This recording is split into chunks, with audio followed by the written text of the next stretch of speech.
আমরা বর্তমানে ক্রোম ব্রাউজারে অনেকটাই অভ্যস্ত, কিন্তু দীর্ঘদিন ব্যবহারের ফলে আপনার এই ব্রাউজারটি হয়ে যেতে পারে স্লো। আসুন জেনে নেই কিভাবে ক্যাশ ও কুকিজ ডিলিট করে আপনার এই স্লো ব্রাউজারটাকে করে নিতে পারেন সুপার ফাস্ট। আচ্ছা, যেমনটা আমরা দেখতে পাচ্ছি এখানে একটা ব্রাউজার, সেই ব্রাউজারটাতে হয়তো দীর্ঘদিন ব্যবহারের ফলে অনেক কুকিজ, ক্যাশ, হিস্টোরি জমে গেছে। এখন হতে পারে কিছু কিছু সময় আমার ব্রাউজারটা স্লো কাজ করতেছে। এই জন্য সবচেয়ে সহজ সমাধান হচ্ছে কুকিজ অ্যান্ড হিস্টোরি ডিলিট করে ফেলা। কিভাবে করবো সেটা? আমরা যদি ম্যাক ব্যবহার করি, কমেন্ট শিফট ডিলিট বাটন একসাথে প্রেস করলে এই উইন্ডোটি চলে আসবে। এখান থেকে আমরা চলে যাব বেসিক অপশনে। প্রথমে বেসিক অপশনে আমরা দেখতে পাচ্ছি এখানে টোটাল 3টি অপশন। এর মধ্যে আমরা প্রথম যে অপশনটি এবং শেষের যে অপশনটি, এই 2টি অপশন চেক করে নিব।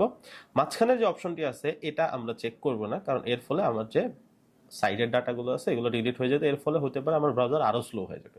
সেটা আমি ডিলিট করে ফেলবো।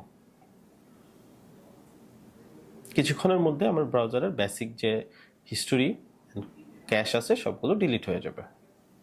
আচ্ছা, এরপরে একই প্রসেস আবারও কন্টিনিউ করব। এবার আমরা অ্যাডভান্সে চলে যাব। অ্যাডভান্সে যাওয়ার পরে আমাদেরকে মনে রাখতে হবে এইখান থেকে আমরা এই নিচের 4টি বক্সটি সিলেক্ট করে দিব এরকম, এবং শুরু থেকে এই প্রথম 4টি বক্স সিলেক্ট করে নিব। করে নেওয়ার পর এখান থেকে আমরা ডিলিট ডাটা ক্লিক করব। ডান। এভাবে আমরা ব্রাউজারের হিস্ট্রি ও কুকিজ ডিলিট করে ব্রাউজারটাকে ফাস্ট করে নিতে পারি। ধন্যবাদ।